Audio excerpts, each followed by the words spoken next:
오늘 베드로후서 1장 1절부터 4절까지 말씀을 중심으로 믿음은 확신이 아니라 확인입니다. 이와 같은 제목으로 함께 은혜를 나누기 원합니다. 여러분, 지구는 평평합니다. 여기서 아멘하면 어떡해요? 지금 갑자기 딱 들으시고 지금 김 목사가 무슨 말을 하고 있나 멍하신 분들, 또 아니 이거 지금 또 무슨 재밌는 말을 하려고 그러시나 이렇게 웃고 계시는 분들 계신데, 어떤 분들은 야, 이거 김 목사 정신이 나갔구나, 이렇게 생각하실 수도 있고요. 근데 역시 여기서요, 정말 지구가 평평하다고 믿는 분들은 없으시죠? 있으세요? 네, 없죠. 네. 근데 여러분, 지금 현재 right now, 지금 지구가 평평하다고 믿는 사람들이 정말로 있다면 믿어지십니까? 네. 2018년 미국의 이 과학 잡지 사이언티픽 아메리칸의 조사에 따르면은 지구가 평평하다고 믿는 사람들이 미국 전체 인구의 2%가 된대요. 그럼 2%라고 하니까 얼마 안 되는 것 같죠? 숫자로 환산하면은 650만 명이나 됩니다. 그리고 이 사람들이요, 국제 컨퍼런스까지 열 정도입니다. 이 사람들은요, 아까 우리가 보신 대로 지구가 원반 형태로 되어 있고, 또 지구 중앙에 북극, 가운데 북극이 있고, 거기에 중심으로 각 대륙이 배치가 되어 있고, 이제 가장자리를 바다 끄트머리 45m 높이의 남극 얼음벽으로 둘러싸여 있다, 이렇게 주장을 합니다. 네. 왜 이런 사람들이 지구가 평평하다고 믿을까요? 근거가 있어요. 근거가. 먼저는 이제 해변이나 산 정상에 올라가서 바다나 수평선 사진을 찍으면은 항상 수평을 유지하고 있다는 것을 근거로 드는 겁니다. 근데 이것들이요, 이 사람들이 근거로 드는 것이 사실은 과학적으로 다 이제 논파가 되었거든요. 사실 말도 안 되는 이야기예요. 우리 인간에 비해서 지구가 정말 크기 때문에 수평선으로 보이는 것 뿐이죠. 그래서 우주선으로 올라가거나 이제 실제로 비행기만 좀 타고 올라가도 수평선이 동그랗게 되는 거 보지 않으십니까? 네. 근데 이 사람들은요, 이 우주에서 찍은 지구 사진 이런 것들을 안 믿습니다. 나사에서 1969년에 아폴로 11호가 달에 착륙해가지고 사람들이 달을 밟았다, 사실을 믿지를 않아요. 인간이 조작했다고 생각합니다. 그 근거로 이제 달에 꽂은 깃발이 왜 펄럭거리냐, 혹은 또 발자국이 뭐 어떻다느니 뭐 여러 가지 이야기들을 하는데요. 저도 조금 더 어릴 때 이런 얘기에 막 혹 했었거든요. 이런 얘기들을 뭐라고 할까요? 이런 얘기들을 뭐라고 하냐면은 음모 이론이라고 합니다. Conspiracy theory. 네. 이런 이야기들이 한때 막 퍼졌다가, 언제 주로 퍼졌냐면요, 특별히 이제 2001년에 9/11 9월 11일 날 테러 당했을 때, 그때 한참 퍼지다가 이제 요새 또다시 젊은 사람들을 중심으로 막 그렇게 퍼지기 시작한대요. 예, 아까 지구가 평평하다고 믿는 사람들이 미국 인구의 2%라고 말씀드렸잖아요. 그 2% 가운데, 650만 명 가운데 70%가 인터넷과 소셜미디어에 익숙한 25세 이하라고 합니다. 이런 사람들이요, 이미 그런 생각에 완전 젖어들어가지고 아무리 과학적인 증거를 얘기해도 받아들이지를 않습니다. 오히려 화를 내고 정신 차리라고 막 그러는 거예요. 지금 우리에게 이런 지구 평평설, 이런 얘기를 말씀드리면 그냥 웃긴 사람들이네 이러고 웃고 말죠. 근데 이게 참 위험합니다. 왜냐하면 이런 일도 있습니다. 한때요, 유대인이 세계를 지배한다는 음모론이 그야말로 유행했던 적이 있습니다. 유대인 세계 지배설. 이 근원이 어디냐면요, 19세기 말 러시아 제국에서 비밀 경찰이 만든 소책자로부터 시작을 한다는 거예요. 당시 러시아 제국과 동유럽이요, 반유대주의를 통해서 이제 이 민족주의를 강화하려고 했다고 합니다. 이 설이 유럽을 넘어서 미국에까지 소개가 됩니다. 이 설을 누가 받아들였냐면 자동차 왕, 누구죠? 헨리 포드가 이걸 알고서 굉장히 큰 충격을 받았습니다. 그래서 포드가 자신의 사제를 털어가지고 반유대 잡지를 발간을 합니다. 사진을 보시면은 The Dearborn Independent라는 잡지를 창간을 했고 총 91호에 걸쳐가지고 유대인이 어떻게 사악한가를 온갖 근거를 대가지고 다 퍼뜨렸고요. 그 중에 자극적인 것만 모아가지고 이제 4권짜리 책자를 만드는데 그것이 이제 오른쪽에 보이는 International Jew라는 책입니다. 이 국제 유대인이라는 제목의 책이에요. 이 포드의 국제 유대인이라는 책이 1922년에 독일어로 번역이 됩니다. 누가 읽었을까요? 독일어로 번역됐다는 거에 힌트가 있습니다. 독일 국가사회주의, 독일 노동자당, 이게 뭐냐면 나치예요. 예. 나치 당원 중에 하나가 이 책을 읽고 나치에 엄청난 영향을 줬고 국제 유대인을 읽고서 반유대주의에 눈을 떴다. 나치 당원들이 이렇게 주장을 하는 겁니다. 그리고 생각하신 대로 히틀러에게 영향을 주는 거죠. 그래서 아돌프 히틀러의 그 유명한 책 나의 투쟁이라는 책에 이 헨리 포드의 이름이 언급이 될 정도로, 물론 히틀러의 이 악행이 헨리 포드 탓이다 이렇게만은 얘기할 수 없겠지만은, 그러나 이 근거 없는 설 하나하나가 비극적인 역사를 만드는데 일조를 했다는 것이 참 비극적인 거 아니겠습니까? 여러분, 우리가 인터넷 매체만 보고서 그것을 가지고 그것을 우리의 판단의 근거로 삼으면은 이런 포드와 히틀러와 같은 일이 벌어지지 않을 거라고 누가 장담할 수 있겠습니까? 이런 지구 평평설, 유대인 세계 지배설이 우리에게 주는 교훈이 뭡니까? 그것은 우리 믿음은 확신이 아니라는 겁니다. 확인해야 된다는 거예요. 확신한다고 해서 다가 아니라 우리가 믿는 바를 반드시 확인하셔야 됩니다. 그 근거가 무엇인지를 아셔야 돼요. 정확하게 알아야 됩니다. 그렇지 않으면은 나만 불행해지는 것이 아니라 내 주위의 다른 사람들, 내가 모르는 사람들까지도 불행하게 만들 수가 있는 것입니다.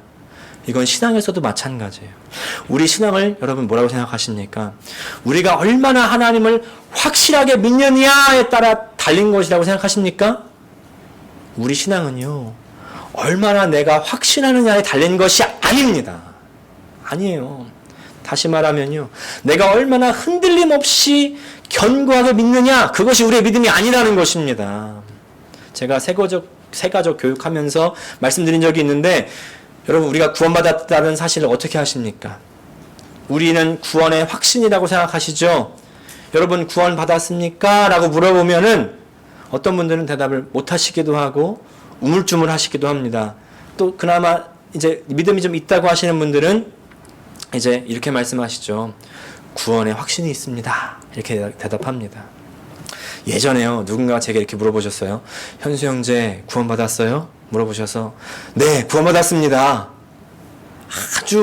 아주 전혀 의심하지 않도록 확고하게 제가 그렇게 대답을 했죠. 근데 거기다 대놓고 그렇게 질문하세요. 현수 형제 왜 그렇게 생각하세요? 왜냐면요, 저는 구원의 확신이 있거든요. 그렇게 하면 이제 저는 대화가 끝날 줄 알았습니다. 또 물어보시는 거예요. 구원의 확신이 뭔데요? 제가 더 확고하게 전혀 의심이 없이 제가 구원받았다는 걸 믿는 거죠. 이렇게 대답했습니다. 마지막으로 이렇게 대답하시는 게, 그분이 그럼 현수 형제는 믿는 것을 확신해서 구원받았다고 생각하는 거네요. 구원의 근거가 어디 있다는 거예요? 제 확신에 있다는 거 아니겠습니까? 이렇게 말씀하시는데 제 뒤통수를 한 대 얻어맞은 것 같았습니다. 이게 아닌데. 내가 구원받을 것을 스스로 확신하는 것이 내 구원의 근거인가? 아닙니다. 여기서 허점 다 발견하셨죠? 우리의 구원도 그렇고 우리 신앙의 근거가 뭡니까? 하나님 말씀이죠. 하나님 말씀입니다. 하나님 말씀에 근거한 신앙, 하나님 말씀에 근거한 구원인 것을 우리가 정확하게 알고 있어야 됩니다. 그렇지 않으면 이상한 신앙이 되어버리는 겁니다. 그래서 믿습니다 라고 기도하는 건 사실 안 좋은 겁니다. 네. 하나님 말씀은 우리의 구원이 무엇이라고 할까요? 절대로 예수 믿고 천국 가는 거라고 얘기 안 합니다. 네. 그런 부분도 있죠. 근데 그것이 우리 구원의 전부가 아닙니다. 하나님이 나의 주인이시고, 그런데 나의 죄는 뭐냐면 주인이신 하나님을 거부한 것. 그 반역의 결과가 죽음이지만 하나님의 아들 예수께서 십자가에서 그 죄의 결과, 그 죄 대신, 우리 죄 대신 지셔서 그것을 깨달은 사람들이 하나님의 사랑을 받아들이고 예수님을 나의 삶의 주인으로 영접해서 하나님의 자녀가 되는 것. 이것이 바로 하나님 말씀이 우리에게 알려주시는 구원입니다. 우리 신앙생활은 그래서 예수를 나의 삶의 주인으로 모시며 사는 삶이죠. 사랑하는 우리 교회 성도 여러분, 우리는 신앙을 정확하게 점검하셔야 됩니다. 마냥 교회만 다니고 예배 나오니까 천국 간다! 이러면요, 우리는 마지막 날에 천국에서 못 만날 가능성이 많습니다. 네. 왜냐하면 그것은 확인되지 않은 신앙이기 때문에, 우리의 믿음이 확인되지 않았기 때문에, 그냥 확신에 불과하기 때문에 그렇습니다. 그래서 우리는 항상 우리의 믿음을 하나님의 말씀을 통해서 확인해야 될 줄로 믿습니다. 네. 우리의 신앙을 하나님 말씀을 통해서 확인하지 않으면 어떤 부작용이 생깁니까? 이단이라는 부작용이 생기는 거예요. 우리가 6월 초에 베드로 전후서를 함께 묵상했습니다. 베드로 전서는 뭐냐면 성도들에게 이제 로마 제국으로부터 불과 같은 시험, 고난이 있지만 그러나 올바른 믿음을 가지고 소망을 잃지 말아라 라고 하는 베드로 사도의 교회를 향한 권면입니다. 이에 대해서는 이제 다음 기회에 자세히 살펴보기로 하고, 이제 그런가 하면은 베드로 후서는요, 교회 안에 들어온 거짓 가르침, 거짓 선지자, 잘못된 신앙에 대해서 어떻게 대처해야 될지를 알려줍니다. 그러니까 베드로전서는요, 외부로부터의 공격에 대한 대비라면 베드로 후서는 내부로부터의 공격에 대한 대비라고 할 수 있겠죠.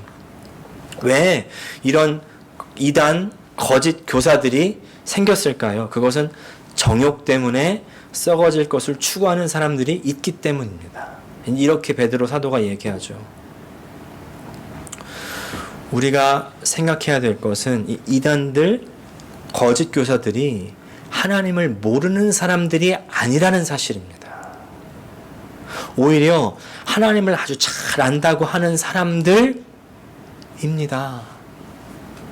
최근에 데이빗 차라는 목사가 좀 이슈가 된 적이 있습니다. 전 이분에 대해서 뭐 직접적으로 이 사람의 설교를 듣거나 책을 본 적은 없는데, 주변에서 이 사람 학력도 좋고 설교도 잘하고 뜨겁고 성령 충만하다 이런 이야기를 하시는 거예요. 그런가 보다 했습니다. 뭐 책도 써가지고 많이 팔렸던 것 같아요. 근데 이 사람이 나중에 들어보니까 이 하와이에 집도 사고, 거기 누가 살았대요? 불륜녀가 살았고. 네. 무슨 얘기인가 했어요, 처음에는. 조금 지나고 보니까 또 뭐 자신의 잘못을 시인하고서 자기 자리에서 물러난다는 겁니다. 네, 물론 이제 목사가 사람이니까 잘못할 수가 있죠. 근데 이 사람이 했던 행동들이 그냥 실수라고 치부하기에는 어려운 면이 있지 않겠습니까? 나중에 알고 보니까 이 사람이 나왔다는 학교도 거짓이에요. 뭐 서울대학교 나왔다고 그랬다죠. 왜 좋은 학교를 나왔다고 했습니까? 서울대학교 나왔다고 하면 일단은 먹어주니까. 사람들이 껌뻑하고 하는 거 아니겠습니까? 또 나중에 책을 쓸 때 뭐 이 사람 책을 쓸 때 어떻게 썼나 뭐 얘기를 하는 걸 봤더니 예수님이 다 쓸 것을 알려줘서 그냥 그대로 적었대는 거예요. 그럼 자기 책이 성경책인 건 마냥. 네. 심지어 목차까지 알려줬다는 거 아닙니까? 왜 그런 식으로 얘기를 해요? 책 많이 팔려고.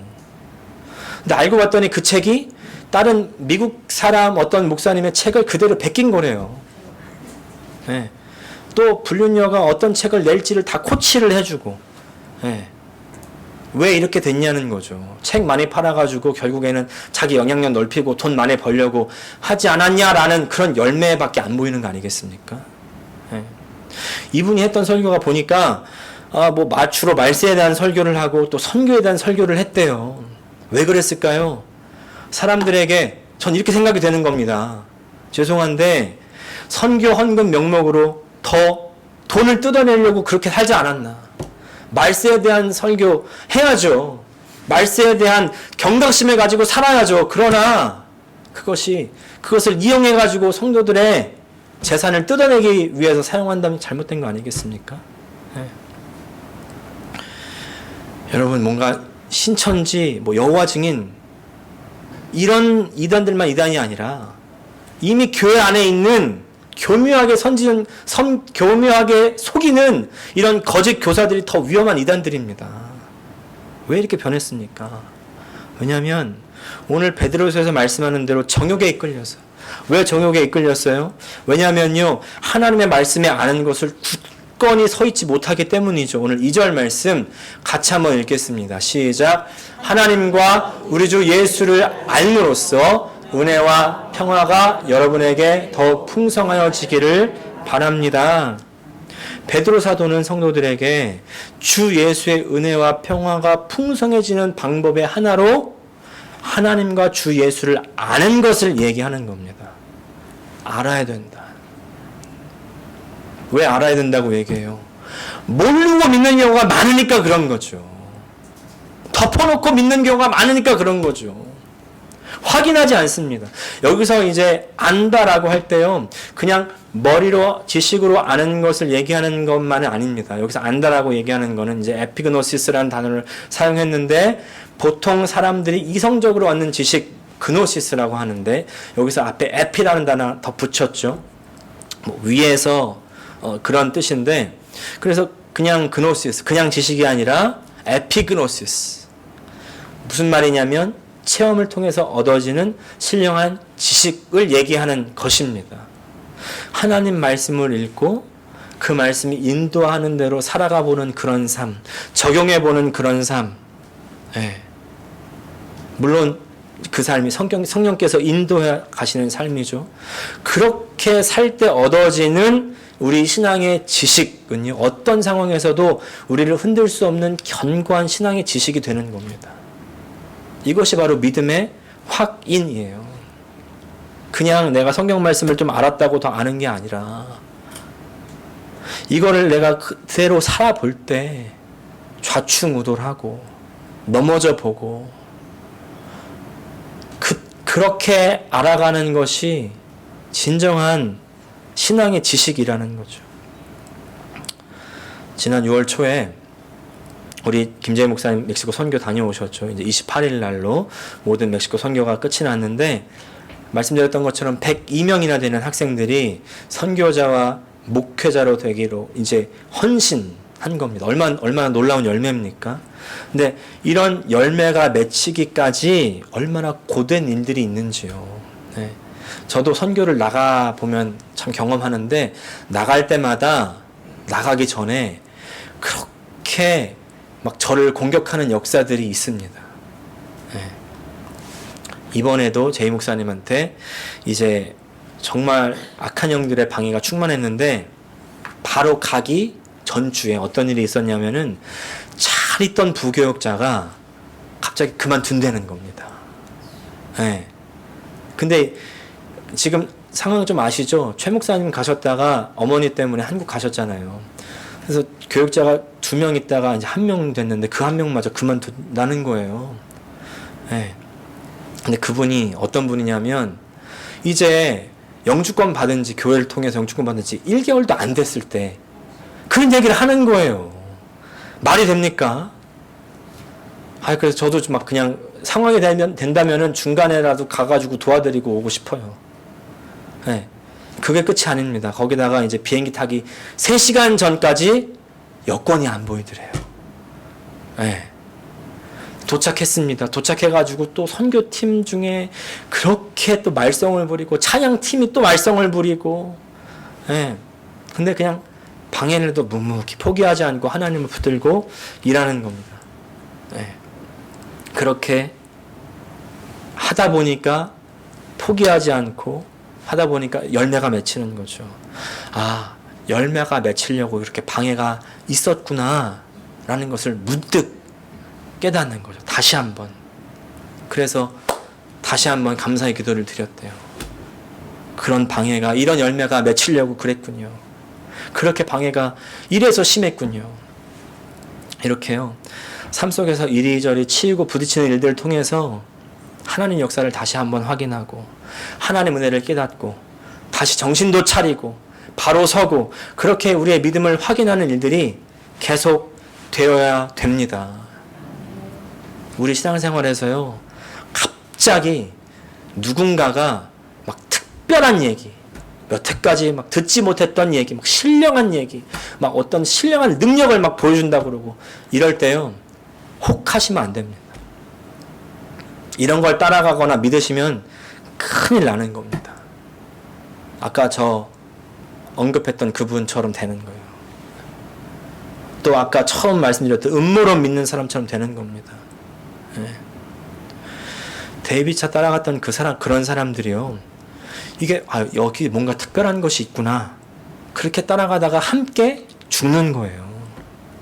중간에 이제 이슈가 생겼잖아요. 드러났지 않습니까? 잘못된 것들이. 사실은 그게 은혜죠. 그게 은혜죠. 그 자신에게도 은혜고, 그 사람을 따라가는 사람들에게도 은혜고, 다시 내 믿음을 확인할 수 있는, 내가 지금 잘 가고 있나? 잘못 가고 있나? 확인할 수 있는 그런 기회가 되지 않았겠습니까? 근데 그때도 깨닫지 못하고 분별하지 못하면 더 큰일입니다. 네. 그렇게 열매가 드러나도 어떤 사람들은 그럴 만한 이유가 있었을 거야 그러면서, 네, 오히려 편을 들면서 막 제대로 판단을 못하는 사람들이 있어요. 왜냐하면 그 믿음이요, 확인하는 믿음이 아니고 확신하는 믿음이었기 때문에. 하나님 말씀에 근거해서 자신의 생각을 확인하는 믿음이 아니고, 자신의 삶을 확인해보는 믿음이 아니고, 그냥 자기가 믿기로 한 것을 절대적으로 굳게 믿는 그런 신념의 믿음이었기 때문에 그런 겁니다. 우리의 믿음은요, 확신이 아니라 확인입니다. 말씀을 통해서 우리 생각을 점검하고 삶을 확인하셔야 돼요. 이제 이걸 우리 신앙 용어로 뭐라고 하냐면은 간증이라고 그러죠. 간증. 근데 여러분, 간증하면 여러분 우리 어떤 거 떠올리십니까? 간증하면 막 하나님 병이 나았어요. 하나님 문제가 해결됐어요. 하나님 나 성공했어요. 쫄딱 망했었는데 갑자기 또 하나님이 역사해 주셔가지고 막 10배로 부흥했어요. 막 성공했어요. 이런 얘기만 간증이라고 생각하시죠? 아니에요. 그런 간증은 위험한 간증입니다. 성경에서 말씀하시는 이 말씀하는, 확인하는 믿음, 이것이 우리를 어디로 인도하는지를 보면은 성숙으로 인도하는 것입니다. 4절 말씀 또 같이 읽겠습니다. 시작. 그는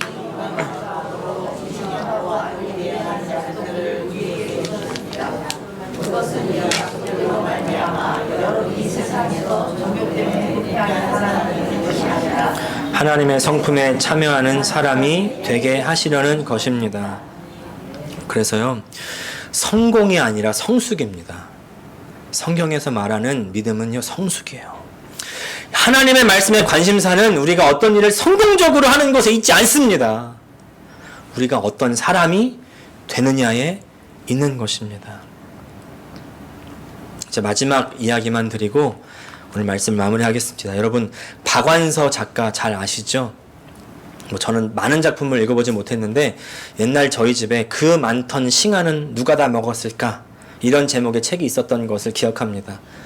이분이 이제 한국전쟁을 체험하셨기 때문에 전쟁과 그 분단의 아픔 가운데 자신이 경험했던 것을 바탕으로 해서 사회 여러 가지 측면을 써내려 가셨는데, 그 중에 최근에 저의 눈에 들어왔던 한 수필집이 있었습니다. 바로 이 한 말씀만 하소서라는 책입니다. 이분이 자기 이야기를 쓰시는데 남편을 일찍 여의고 이제 사녀 일남을 키우셨대요. 일남이 어떤 일남이냐면 막내 아들이에요. 막내 아들을 키우는데 1988년에 어느 여름날 이 하나밖에 없는 아들, 그것도 이제 앞날이 창창했던 서울대 의사 아들이에요. 교통사고로 먼저 떠나 보내는 겁니다. 이 아들이 너무 잘난 아들이었기 때문에 이 작가에게 참 집착이 강했고, 왜 자녀를 먼저 보내면 가슴에 묻는다고 그러잖아요. 아들을 가슴에 묻은 후에 그 이유 그리고 그 고통을 하나님께 묻기 시작하는 겁니다. 하나님이 대답하실까요, 안 하실까요? 대답이 없으신 거예요. 심지어 이 박완서 작가가 얼마나 그 마음에 한이 맺혔겠습니까? 그러니까 막 해서는 안 될 말도 막 하는 거죠. 그 아이를 데려가시다니 당신도 실수라는 걸 하시는군요. 하나님도 아니죠. 막 이러면서 독설을 날리고 뭐 그래도 묵묵부답이신 거예요. 그렇게 하나님을 아니게 만들었다가 또 어떤 때 하나님을 죽였다가 또 저녁에는 살렸다가 계속 그렇게 답없는 질문만을 던지면서 그렇게 시간을 보내는데 하루는 이제 수녀님들이 자기 집으로 찾아왔다는 겁니다. 그 중에 한 명이 이런 말을 하셨대요. 남동생이 너무나 속을 썩여가지고 정말 비참했는데 그래서 하필 왜 내 동생이 저래야 되나 그렇게 비관하고 원망도 했다는 겁니다. 근데 어느 날 문득 내 동생이라고 안 저러려는 법 있나? 내가 뭐간데? 이런 생각이 들면서 그 사실을 받아들이니까 한결 마음이 가벼워지더라는 얘기를 듣는데 작가의 마음속에서 왜 하필 내 아들을 데려갔을까? 예전에는 이제 그렇게 원한 섞인 질문만 했잖아요.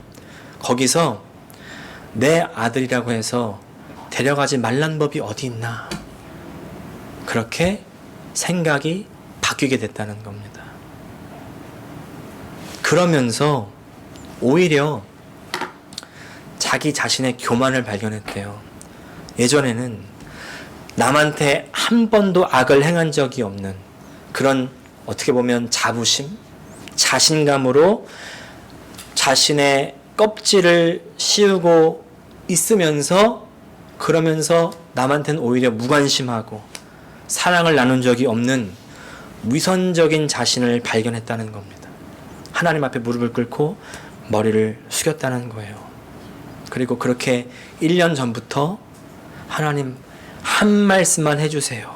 그렇게 집요하게 물어왔던 그 질문에는 하나님께서 여전히 대답이 없으셨지만 그러나 그 고통의 순간, 심지어 원망스러운 순간에조차 하나님께서 나와 함께 하셨구나. 그 원망까지도 다 들어주셨구나. 이거를 깨달았다는 것입니다. 이런 수필집을 통한 이 박완서 작가의 간증을 통해서 여러분 무엇을 들으십니까? 사실 이런 간증이요. 우리가 하나님 앞에서 겪어가는 우리 신자들이 겪어가는 과정 아닙니까? 어떤 사람들이 고통의 과정 속에서 막 하나님의 음성을 듣고서 막 용기 백배 해가지고 갑자기 자리를 털고 일어나고 승리합니까? 이런 사람들 별로 없습니다. 많지 않습니다. 그리고 그 사람도 한 번이에요. 두 번이에요. 대부분은 어떠냐면 고통의 과정 속에서 침묵의 하나님을 경험하죠. 근데 나중에 보면요. 시간이 지나 돌이켜보면 그 가운데서 함께 하셨던 하나님을 알게 됩니다. 그리고 그때 내가 확신했던 내 자신의 신념의 믿음은 무너지고요. 나의 믿음을 다시 한번 확인하게 되는 시간이 되는 것입니다. 나의 믿음이 어디 있었나? 신념이었구나. 나 스스로 확신했던 믿음이었구나 해서 벗어나게 되는 순간이라는 거예요. 하나님 말씀으로 돌아가는 순간인 것입니다. 여러분, 우리의 믿음을 확인하시기를 축복합니다. 하나님 말씀으로 확인하셔야 돼요. 고통의 순간 가운데 침묵하시는 하나님 가운데 믿음의 확인, 그 믿음의 확인은요, 우리로 하여금 하나님을 더 깊이 만나게 하고 성숙하게 할 것입니다. 함께 기도하겠습니다. 이 시간 함께 한번 기도할 때 하나님 우리 아버지, 우리가 어떤 하나님을 믿고 있습니까? 우리가 지금 어떤 믿음을 가지고 있습니까? 내가 하는 것 잘 돼 보려고 하는 그런 정욕 가운데 내가 하나님을 믿는다고 하고 있지는 않습니까? 정말 하나님 말씀에 기반하여 주님을 따르고 있습니까? 하나님 우리 아버지, 오늘 침묵하신 하나님 가운데 내 믿음을 확인할 수 있게 도와주시고 확인하는 믿음 가운데 성숙으로 나아갈 수 있게 하여 주시옵소서. 다 함께 주여 한번 부르시고 기도하시겠습니다. 하나님 아버지, 우리의 일상의 삶 가운데 문제 가운데, 고난 가운데, 아픔 가운데 우리는 주님 앞에 부르짖지만 그러나 대답하지 않으시고 침묵하시는 것 같은 그런 때에 우리의 믿음의 오리엔테이션을 바로 설정할 수 있도록 도와주시고 하나님의 말씀으로 돌아가게 하시고 우리의 확신했던, 잘못 확신했던 그 신념에서 떠나 하나님 말씀으로 돌아갈 수 있도록, 말씀을 확인하는 것으로 돌아갈 수 있도록 도와주시옵소서. 하나님 말씀은 우리를 하나님을 더 깊이 만나도록, 성숙하도록 말씀하시는데 나는 자꾸 다른 것을 향하여 바라보고 있지 않았습니까? 하나님 우리 아버지, 하나님의 마음을 만나며 말씀을 항상 확인하여 그 위에 굳게 서는 말씀의 성도들 되게 하여 주시옵소서. 예수님의 이름으로 기도합니다. 아멘.